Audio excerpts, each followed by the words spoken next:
নমস্কাৰ, আজি আমি আলোচনা কৰিম ৫৫৫০টা LPUB শিক্ষক পদৰ শেহতীয়া খবৰ। লগতে আলোচনা কৰিম ৪৫০০ শিক্ষক পদৰ LPUB শেহতীয়া খবৰ কি।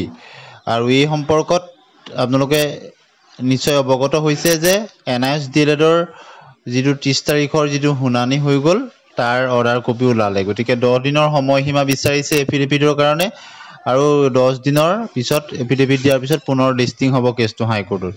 গতিকে যিহেতু ইণ্টাৰিম অৰ্ডাৰ এটাও আছিলে, গতিকে ৫৫৫০টা পদৰ ক্ষেত্ৰত মেধা তালিকা নেক্সট হিয়াৰিঙলৈকে প্ৰকাশ পোৱাৰ সম্ভাৱনা নাই, যিহেতু ইণ্টাৰিম অৰ্ডাৰ এটাও আছিলে, আপোনালোকে জানে। গতিকে আগষ্টৰ 10 তাৰিখৰ পিছত পুনৰ এটা নেক্সট আপডেট হয়তো মেধা তালিকাৰ ক্ষেত্ৰত আহিব, আৰু সেই সময়ত আমি গম পোৱাৰ লগে লগে আপোনালোকক জনাবলৈ চেষ্টা কৰিম। এতিয়া আমি আলোচনা কৰিম ৪৫০০ পদৰো কিছু কথা। যিহেতু শিক্ষক নিযুক্তিৰ লগত জড়িত বহুখিনি ভিডিঅ' আমি আপোনালোকলৈ আগবঢ়াওঁ, প্ৰতিটো LPUB হওক বা ছেকেণ্ডেৰী এডুকেশ্যনৰে হওক বা শিক্ষক নিযুক্তিৰ ক্ষেত্ৰত আমি যেনেদৰে পাৰোঁ আপোনালোকক সহায় কৰিবলৈ চেষ্টা কৰোঁ। গতিকে বহুতেই বিচাৰি আছিলে যে ৪৫০০ পদৰ ক্ষেত্ৰত কি হ'ব। এই ক্ষেত্ৰত চাব আপোনালোকে, শিক্ষামন্ত্ৰী মহোদয় বা DWৰ ফালৰ পৰা ডাইৰেক্টৰ মহোদয় তেখেতে কৈছে যে এতিয়া ৫৫৫০টা পদৰ কাম চলি আছে, গতিকে পৰ্যায়ক্ৰমে হ'ব। অৰ্থাৎ এই পৰ্যায়ত ৫৫৫০টা পদৰ কামখিনি সম্পূৰ্ণ হোৱাৰ পিছত ৪৫০০খিনি হ'ব। যদি আগষ্ট মাহতেই ৫৫৫০টা পদৰ প্ৰভিজনেল মেৰিট লিষ্টবিলাক প্ৰকাশ পায় আৰু ফাইনেল মেৰিট লিষ্টটো প্ৰকাশ পায়, তেনেহ'লে ছেপ্টেম্বৰ মাহটো থাকিব, অক্টোবৰত নিযুক্তিৰ কথা ঘোষণা কৰিছে। গতিকে যদি নিৰ্দিষ্ট সময়সীমাৰ ভিতৰত ৪৫০০ৰো নিযুক্তি দিম বুলি অসম চৰকাৰে বা শিক্ষা বিভাগে বিচাৰে, তেতিয়াহ'লে নিশ্চয় কামখিনি খৰধৰকৈ হ'লেও আগবঢ়াব। কিন্তু এই ক্ষেত্ৰত ৫৫৫০টা পদৰ ক্ষেত্ৰত যেনেদৰে প্ৰাৰ্থীসমূহে ইনিচিয়েটিভ লৈছিল, লৈ DW ভিজিট কৰা, মুখ্যমন্ত্ৰী মহোদয়ক লগ কৰা বা শিক্ষামন্ত্ৰী মহোদয়ক লগ কৰা, তেনেদৰে খবৰবিলাক ৰাখিছিল। গতিকে এতিয়া ৪৫০০ পদৰ ক্ষেত্ৰতো আবেদনকাৰীসকলে নিশ্চয় তেনেদৰে অফিচিয়েল কিছু খবৰ ল'বলৈ চেষ্টা কৰিব লাগিব, যে কেতিয়ালৈকে নিযুক্তিটো হ'ব বা কেতিয়াকৈ ডকুমেণ্ট ভেৰিফিকেশ্যন হ'ব। আৰু আমাৰ চেনেলৰ ফালৰ পৰাও আমি যিমান পাৰোঁ অফিচিয়েল ইনফৰ্মেশ্যন আমি দিবলৈ চেষ্টা কৰোঁ, কিন্তু বৰ্তমান সময়ত তেনেধৰণৰ অফিচিয়েল কোনো মন্তব্য বা তেনেকুৱা ধৰণৰ ইনফৰ্মেশ্যন নাই ৪৫০০ পদক লৈ। গতিকে আশা কৰা হৈছে যে ৪৫০০ পদৰ যিসকলে আবেদনকাৰী, তেওঁলোকে নিশ্চয় এটা ইনিচিয়েটিভ ল'ব, লৈ অন্ততঃ শিক্ষামন্ত্ৰী মহোদয়ক বা DW অফিচতে গৈ তেওঁলোকে এই খবৰখিনি জানিবলৈ চেষ্টা কৰিব। আৰু আমিও আমাৰ ফালৰ পৰা যিমানখিনি পাৰোঁ তথ্য সংগ্ৰহ কৰি খবৰ লৈ আপোনালোকক আপডেট কৰিবলৈ চেষ্টা কৰিম খবৰ পোৱাৰ লগে লগে।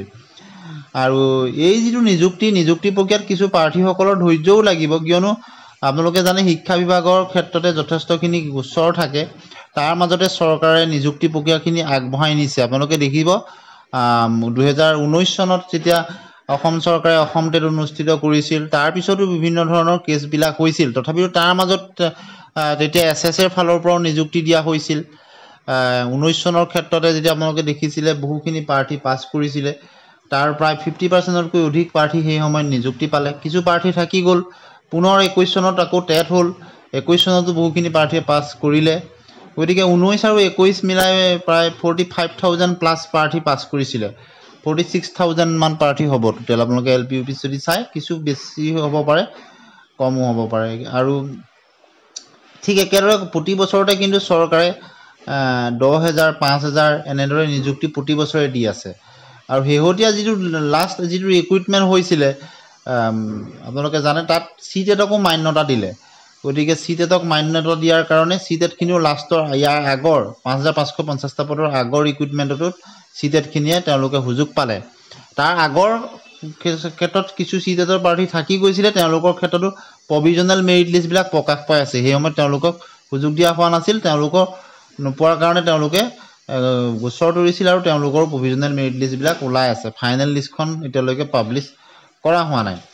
গতিকে আপোনালোকে জানে এতিয়া অকল অসম টেট নহয়, CTETৰ প্ৰাৰ্থীখিনিও অন্তৰ্ভুক্ত হ'ল। গতিকে প্ৰাৰ্থীৰ সংখ্যাটো যথেষ্ট বেছি, তাৰ মাজতে ৰিক্ৰুইটমেণ্টবিলাকো হৈ গৈ আছে। আৰু বহু ক্ষেত্ৰত BEd প্ৰাৰ্থীসকল তেওঁলোক কেৱল এলিমেণ্টেৰীতে সীমাবদ্ধ নাথাকি ছেকেণ্ডেৰী লেভেলতো তেওঁলোক গৈছে। আৰু বহু DLED বা BEd উত্তীৰ্ণ প্ৰাৰ্থী তেওঁলোক ADRE বা অন্যান্য চাকৰিতো তেওঁলোক গৈছে। তথাপিতো যিহেতু প্ৰফেশ্যনেল কোৱালিফিকেশ্যনটো লৈ এটা নিৰ্দিষ্ট উদ্দেশ্য লৈ শিক্ষকতাৰ পদবীত আহিব বিচাৰে, গতিকে বহু প্ৰাৰ্থী তেওঁলোকে আছে, তেওঁলোকে কম নম্বৰ থকা প্ৰাৰ্থীয়ে তেওঁলোকৰ নম্বৰো বৃদ্ধি কৰিছে। গতিকে এই বছৰো যদি আপোনালোকে চাই ছেকেণ্ডেৰী ক্ষেত্ৰতে প্ৰায় ৯,০০০ অধিক আপোনালোকৰ দেখিব পোষ্টৰ ক্ষেত্ৰত পদ ফিল আপ হ'বলৈ গৈ আছে আৰু ঠিক একেদৰে এলিমেণ্টেৰী ক্ষেত্ৰতো ৫,৫৫০টা পদ আৰু লগতে ৪,৫০০ৰো বিজ্ঞাপন ওলাইছে। এতিয়া মুঠ আপোনালোকে যদি চাই প্ৰায় ২০,০০০ মান পোষ্ট।